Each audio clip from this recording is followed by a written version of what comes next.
Hi everyone, I'm Simon Gravel. I do population genetics at McGill University in Montreal. I also do all kinds of stuff around health and equity and ethics and stuff like that, but today is going to be a kind of a classic population genetics talk. I advertised it as a tutorial. The goal was to talk about stuff that Crow and Kimura and Crow did in 1960s and build on that slowly, but over time as I was preparing my talk, I added more and more little research tidbits, particularly by postdocs Julien Jouganous and Aaron Ragsdale, and so now I'm not sure, it's somewhere in between a tutorial and a research talk, so sorry for that. So the goal here is to learn history and evolutionary history in general from sequencing data. And so the general framework that we're going to think about is, well, we start with human beings, top right. We're going to, ask them for samples. We're going to extract their cells, extract their DNA, put the DNA in a sequencer, and have the sequencer spit out data, like sequence data. And we're going to assume that this is done reasonably well for today. We're not going to talk about errors and alignments and so on. So we just imagine we're given whole genome sequence data from thousands of individuals. And now we want to learn something from that. We want to have a model. So this model is going to have a bunch of parameters, mutation rate, recombination rate, selection, demography, migrations, whatever you want. You want to have all these parameters. You want to have a model that takes all these parameters and spits out sequencing data, right? And the question is going to be, well, which parameters correspond to the data we've seen? Now, if I'm basing myself on talks that we've seen up to now in this meeting, what we'd like to do is, so that's not a pointer. That's a mouse. Is there a pointer? Is this a pointer somehow? No pointer? Fine, I'll use this. Okay, right, so here's my data. I have in my model, so I should compute the likelihood, right? And find the parameters that maximize the likelihood. Problem is, I cannot calculate the likelihood of the entire genome sequence. There's way too many things to integrate over. I could do variational Bayesian, whatever. I don't know how to do it. So this is hard. So the other thing we can do is just do simulations, get data, compare it to the sequence, simulated data, compare it to the real data, and update the parameters until I get something that matches. Okay, that's reasonable as an approach, maybe. There's a couple of challenges. One of them is that we have many parameters. We can have dozens or hundreds of parameters in our model, so it's going to take us a lot of time to explore those. The problem itself of evolution, we have billions of base pairs and we have billions of individuals, so just the simulation itself is very slow. And even if we were able to do a simulation very fast, we'd have to compare the data we simulated to the model. And so if you imagine we're trying to figure out what's the pressure on the windows in this room, and somehow I was able to get the position of every single atom in the room, right? And then a molecular dynamics simulation of all the atoms in the room. And then I try to calculate the pressure from that. It sounds like a very inefficient way of doing things. What I'd like to be able to do is use the law of ideal gases and a very simple formula. So I can compare macroscopic quantities, observables, summary statistics, if you will. Okay, so the idea is I'm going to add a step in between where I'm going to take the initial data. I'm going to compute my summary statistics. Here, I'm going to do simulations. I'm going to compute simulated summary statistics, and I can compare those. And now at least it's tractable, but it's still, hundreds of parameters. It's still going to be a big pain, and this step is very slow. And so the goal is going to be that I'm going to try to go straight from the parameters to estimating my summary statistics, right? So in a sense, instead of doing molecular dynamics and computing volume and pressure, I'm going to just use a law of ideal gases. And so I'm looking for laws governing the summaries of genetic diversity. That's the general idea. And the whole talk is going to be trying to get new equations, new law of ideal gases, I guess, for genetics. Okay, the model we're going to use is the Wright-Fisher model. And so since I advertise this as a tutorial, right, I'm assuming most people are familiar with this. But I imagine that I have a generation here of parents at time 0, and I want to simulate evolution, and I want to account for genetic drift, so the fact that different parents have different numbers of offspring just because of chance.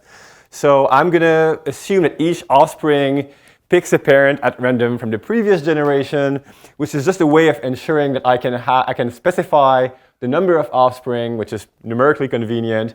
And then when I do this, some parents have 0 offspring, and some parents have 2 offspring, and the frequency of alleles change over time.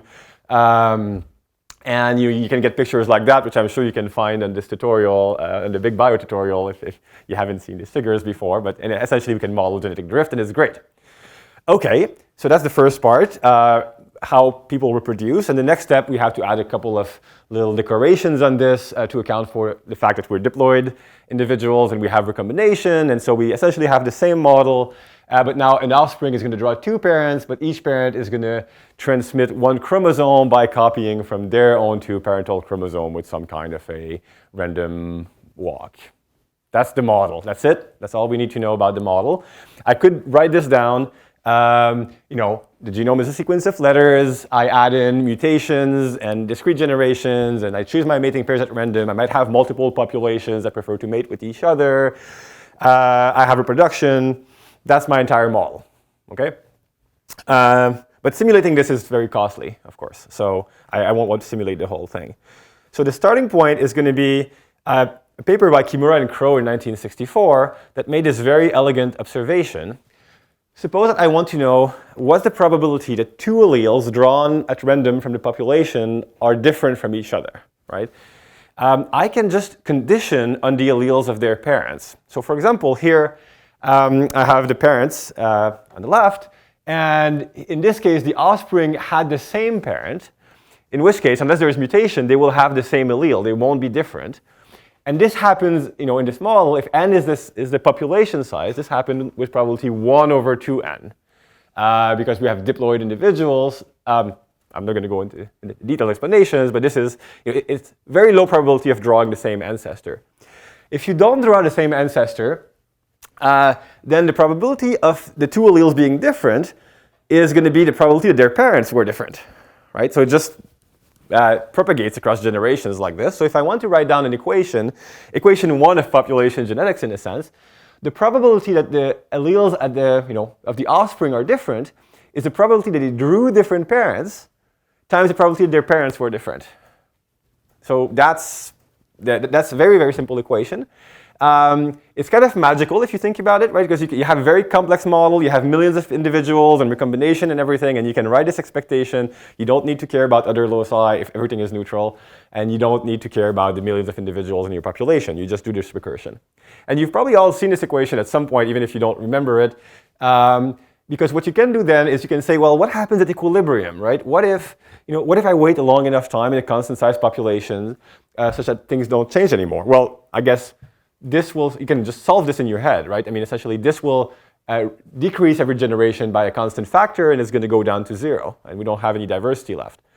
Okay, so why do we still have diversity? It's because we have mutations as well, so we need to have another little process here. We need to count, okay, well, there's some probability of having mutations, and so you could have the same parents, so you can have different parents or the same parents, but you have a mutation that will cause you to be different, and now we've listed all the possibilities in the simplest model. I could solve this equation and say, assume diversity is the same at t minus 1 at time t, and you get this, if you solve for the diversity, you get that in diversity, the number of pairwise difference is 4 times the population size times the mutation rate. So equation like 2 of population genetics. And so if you take humans, for example, and you count the number of pairwise differences we observe, roughly like 1 in 1,000, and you look at the mutation rate in humans, which is roughly like 10 to the minus 8 per base pair per generation, you can solve for n, and you can get something like 20,000 effective population size. Okay, that's nice, but clearly our population size is not 20,000, right? We have, even in LA, there's many, many more people than that. So what's going on? Why is this not working? Well, the human population hasn't quite been at equilibrium. We don't have a constant population size. There's a couple of other reasons as well for this number not to match with our expectation. But we have this equation now at the top here. It's the same equation as before. It's a recursion equation, right? So I can just, if I have the diversity a long time in the past, I can just let it evolve over time. I can change the population size over time and just integrate this, right? I can just run this recursion, run it through for 10,000 generations. Does that make sense? Yeah, So this is just a little simulation, I mean, a solution of this equation, right? So I started with constant population size of 20,000. And I added two different bottlenecks here, where population went down to size 1,000 and lasted 1,000 generations. And you can see that if you just solve this equation, and you get this non-equilibrium behavior where the amount of diversity, as soon as you start the bottleneck, it starts to decrease. And it's eventually going to reach an equilibrium, a new equilibrium for the new population size. But that takes a very, very long time, right? So typically it's going to take, the time it takes, like 10 times the effective population size in generations. Okay, so what does that mean? In humans, if you have to wait 1,000 generations, so if there's 1,000 individuals, you need to wait 1,000 generations to reach equilibrium. So that's 10,000 generations, so that's 200,000 years. Okay, the human population size is even larger, so we're tens of thousands of people, so we have to wait millions of years to reach equilibrium. So we're really, really, really not at equilibrium. So this, setting things equal to each other doesn't really work, so we have to solve these equations forward in time. Okay, so this is nice. The problem is that we have, at the end of this simulation, we have a number here, which is the amount of pairwise differences. So that's one prediction. It's one moment. I'll explain why I call them moments in a bit. But I have one prediction about my data. And even in this super simple model with a population size and two bottlenecks, I have 7 parameters. So I need to learn these timing of bottlenecks and depth of bottlenecks.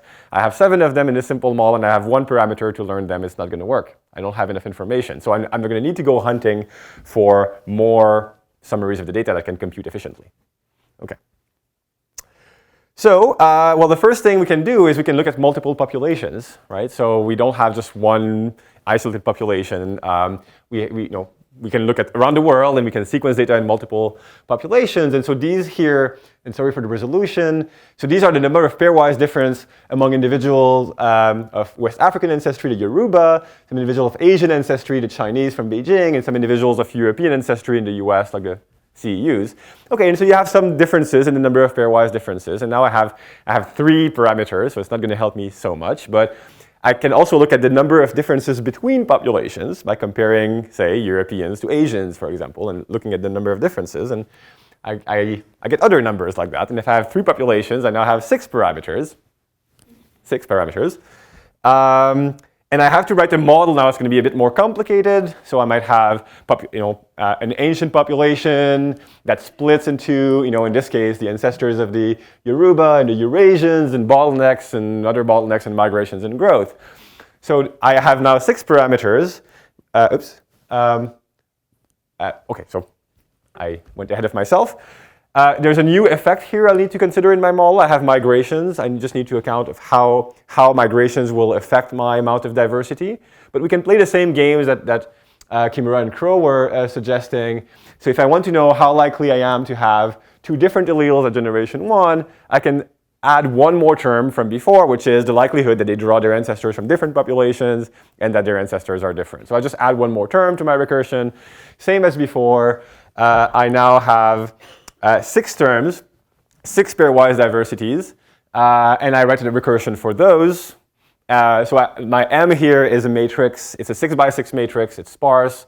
Solving this takes no time at all, and I can make a prediction for my 6 parameters, right? So if I take the model here on the top left, I can solve this forward in time, and so this is kind of what's shown here for an example of this model. I start with just one population in the past. I integrate diversity forward in time with this recursion. At some point, there's a population split. Now I have 3 different pairwise diversities. But when the population splits, the 2 populations are identical. So I can just do this and integrate over time. Now I have 6 numbers at the end. Some of them are on top of each other here. And I have 15 parameters. Okay, well, I don't know if it's better. I still need more things. Okay, well, I can keep playing this game, and I'll just keep playing this game in this talk over and over again. So the next thing I can try to do is I don't have to stop at 2 alleles, right? Instead of just looking at 2 alleles from a population, I can take 3, and I can ask what's the probability of having one, if I have 3 alleles, that 1 is of one type and the other 2 is of the other type, like 1 derived allele and 2 ancestral allele, I suppose, as per the previous talk. And I just do the same thing. I do the list of all the ways in which I can do that. I can have, from the previous generation, I have 3 different parents and nothing happened, or I can have one event where 2 of them drew the same parents, and blah blah blah. I just list these things. I won't bore you through that to all the details.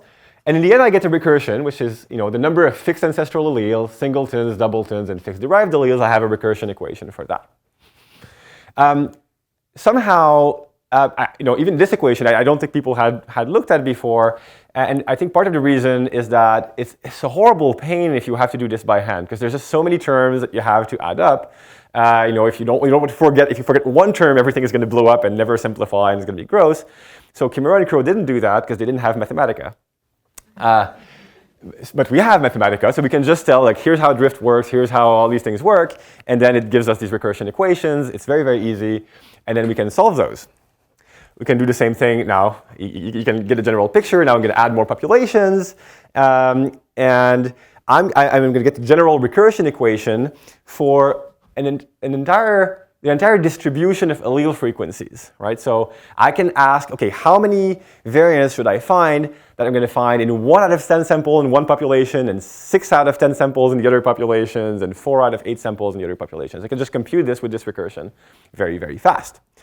For those who are familiar with this area, this is very, very similar to the approach that Ryan Gutenkunst had developed using the software DADDY, which uses a diffusion approximation to compute these kinds of joint distributions of allele frequencies.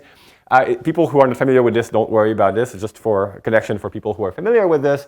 So essentially, this equation we got for these allele frequencies, you can think of as obtaining moments of this equation, which is why the talk was referred to as learning demographic history using moments.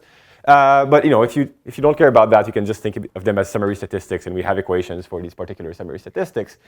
The advantage of this equation over this one is that we sidestep a whole lot of approximations that we had to make before, that populations were very, very large and continuous. And it's a bit faster to solve. It's a bit more numerically stable, so it's nice. We can use this to look at data. So this is data actually from Ryan Gutenkunst's original paper, because it's a nice visualization where you can now think that you have, in 3 populations, you have a histogram, you have the counts for each possible frequency of the alleles in all 3 populations, and we can make a prediction for that and compare it to the data. Okay. So now if we have n samples, like 100 samples per population, we have you have 100 cubed different moments in summary statistics. So that's 1,000,000 summary statistics, and we still have 15 parameters. So that's better. So now we can solve this, and we can try to learn something from the data.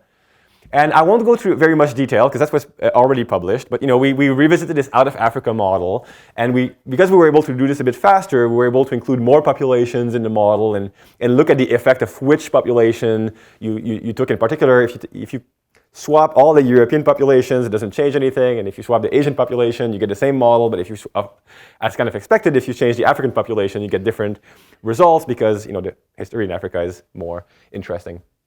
But this is in the paper that's here, so you can read more about that. And we also have software that's available that just codes this all up. So you just have to specify, where your VCF file is, and what's your demographic model and your parameters, and the program is going to do the computation, it's going to optimize your parameters, and it's going to return you maximum likelihood parameters and uncertainties if everything goes well, and if it doesn't, you can email me.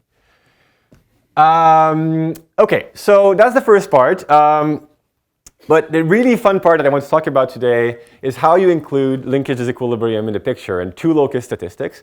Because in a sense, what we did before was, it was really great progress, but it was marginal. We could already do this prediction of these summary statistics using DADDY, but we can do it a bit faster, so it's nice.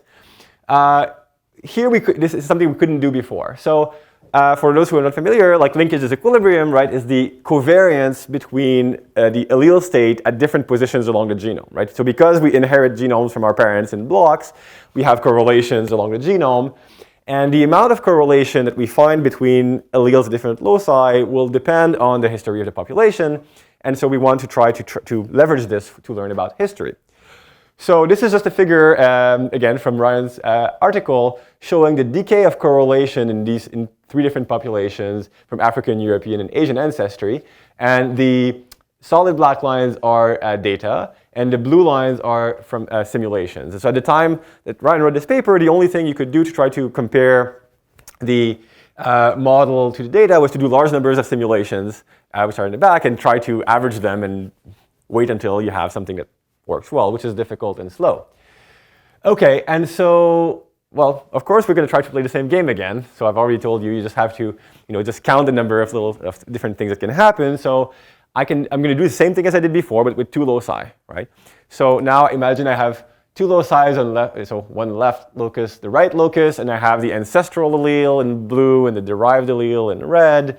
And I'm just going to list all the possible ways in which I can inherit different combinations of these alleles, and I'm going to ask Mathematica to do it for me. So this is this one here would be genetic drift, right? So you have two individuals having the same ancestors, and so they inherit the same haplotype.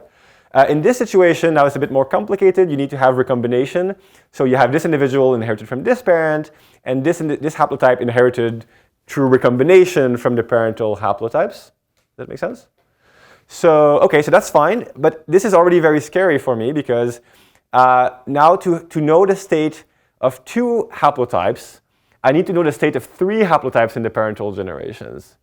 And if I want to know how many ways in which this can happen, well, now maybe there was another recombination, and now I need to know four parents, right? And that's not going to close. And I'm just going to take a moment now to just reflect on the fact that we have these equations is magical, right? Again, so the fact that we have these closed form equations where you can only track two lineages or three lineages and solve these equations for one time while ignoring the millions of people in your population is pretty remarkable. And there's no guarantee this is going to happen all the time. So sometimes, and particularly if you have selection, this doesn't work. And you have to play other tricks in the case of selection, but I won't talk about that. So in recombination here, when we saw this, I thought, okay, well, that's not going to work. We won't be able to solve these equations. But if you just play with the math and you have Mathematica, so you just shuffle these equations around and you can cancel these terms out and ensure that you still have these closed form equations. So the first one we found was this one. So D, again, is the covariance between the allele state of the two loci. You can say every time you see the ancestral alleles together, you count +1. And every time you see them apart, you count -1. And you sum this along your genome, and that gives you D. And this D has a recursion equation that's given here. And it's very, very similar to the Kimura and Crow equation. It's D at the current generation is going to be the one of the previous generation, and it's going to decrease because of genetic drift or because of recombination. See, fine. But D goes to 0 very quickly because there's a symmetry property, so it's kind of boring. So we're going to have to go to the next statistic that people typically look at when they look at population genetics, which is D squared. And so for D squared, we need to make a list of 4 possible haplotypes and list all the possibilities. It's horrible, but you can do it. And then you get an equation that looks like this. So we have the D squared statistic we're interested in. We have two other statistics called DZ and pi, which we call DZ and pi, and we have a recursion equation for them. So great, we can solve this. I was very proud of myself for finding these equations. I was like going to write a paper saying, look at how smart I am. I have these new fundamental equations of genetic diversity. Of course, I've been scooped by Hill and Robertson. I think they had a contact with the editor or something. They really managed to sneak it past us. Anyway, so these equations were there already, but of course Hill and Robertson didn't have one thing that we have, which is data. Excellent. And they didn't have the possibility really of solving this outside equilibrium, and they didn't really consider multiple populations. So, okay, so we're going to do that, right? So we're going to say, first thing, so we had n cubed parameters, right? Summaries of the data from the frequency distributions. Now we've added 4 parameters, right? So we have D squared, and these other whatever statistics are here. So it might seem like a very, very small amount of progress. However, it's not, because all these statistics are really closely related to each other, right? They tell us very, very similar things, whereas these 4 statistics are something completely different. So when people were talking about testing software and building benchmarks, right? If you think about comparing to data, the model to data as a benchmarking of your model, right? So this is a little bit like you tested your software with the same simulated data, but you tweak the parameters a little bit, right? Now we have 4 other parameters with which we can test our model, but they're completely different. So you just simulated a whole different aspect of the data. if that makes sense. Essentially, we're adding something different to our data, so maybe it's going to teach us something useful. Okay, we do the same thing for multiple populations. It's a bit more complicated. I won't go into details, but same general idea. List all the possible ways. We get 27 different statistics at this point. There's d squared, there's the covariance of covariances across population, how similar LD patterns are across populations, and things like that. And so we have 27 of those, but we can do this for different distances along the genome, different recombination distances. So we can maybe get 300 additional parameters in our summary statistics in our model. So that's very nice. Computationally, so usually doing LD simulations was very slow.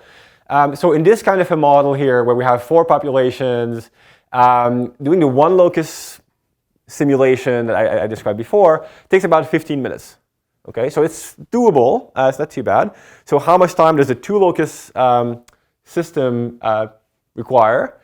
Well, about 0.1 second, right? So super, super fast, because we just have to solve this recursion equation. There's a 27 by 27 sparse matrix. We just multiply this a bunch of times. It's very, very, very easy. There's nothing that difficult to do. So this comes essentially for free at this point.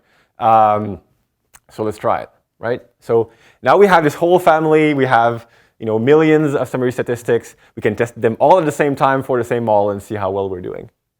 Okay, so we're going to take this out of Africa model that I showed you before. We're going to now fit this to all these parameters together and see how well we're doing. So this is again the same model as we had, and I'm looking at the d squared statistic.